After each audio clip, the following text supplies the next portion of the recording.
Dalam beberapa hari di awal November, bencana hidrometeorologi terjadi di berbagai daerah. Bencana hidrometeorologi tengah mengepung tanah air.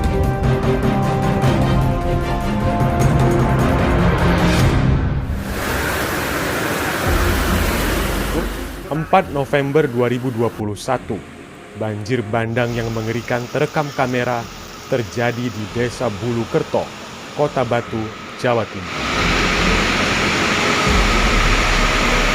Curah hujan intensitas tinggi membuat air sungai meluap dan seperti mengamuk menerjang pemukiman warga. Terjangan air sungai membawa material lumpur, kayu, dan bebatuan. 7 orang dinyatakan tewas. 5 unit rumah rata dengan tanah dan puluhan rumah lainnya mengalami kerusakan.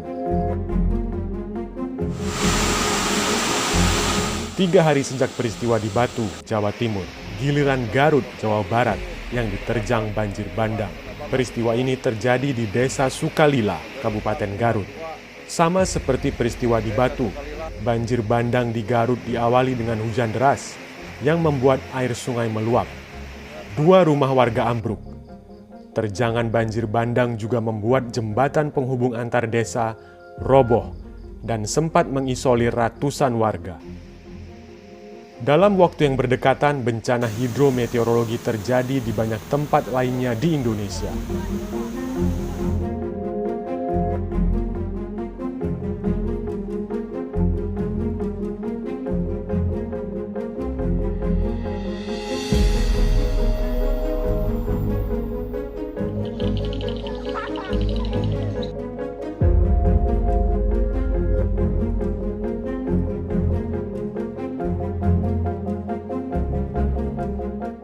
Bencana hidrometeorologi adalah bencana yang kemunculannya dipengaruhi oleh kondisi cuaca dan iklim, seperti banjir, tanah longsor, abrasi, hingga kekeringan. Saat ini, bencana hidrometeorologi di tanah air diperburuk oleh kehadiran fenomena La Nina yang menyebabkan intensitas dan frekuensi hujan meningkat. Akibatnya, resiko banjir dan longsor di berbagai daerah juga meningkat. Ancaman bencana hidrometeorologi ini sebelumnya telah diperingatkan oleh BMKG. Saat ini sudah memasuki musim penghujan, kami juga memantau dinamika atmosfer yang menunjukkan adanya beberapa gangguan cuaca seperti adanya daerah konvergensi dan kelambatan angin, kemudian beberapa gelombang ekuator yang aktif yaitu gelombang Rossby dan gelombang Kelvin yang aktif di beberapa wilayah di Indonesia, kemudian juga diperkirakan di akhir pekan pertama bulan November ini mendukung terjadinya peningkatan aktivitas pertumbuhan awan hujan di wilayah-wilayah di Indonesia. Nah, meningkatnya curah hujan ini kemudian juga mendukung terjadinya peningkatan potensi bencana hidrometeorologi, tentunya seperti genangan, banjir, banjir bandang maupun tanah longsor. Fenomena iklim La Nina bukan hal baru. Ia telah ada sebagai fenomena musiman yang hampir tiap tahun muncul. Tapi kenapa kini ia membawa ancaman bencana yang semakin masif?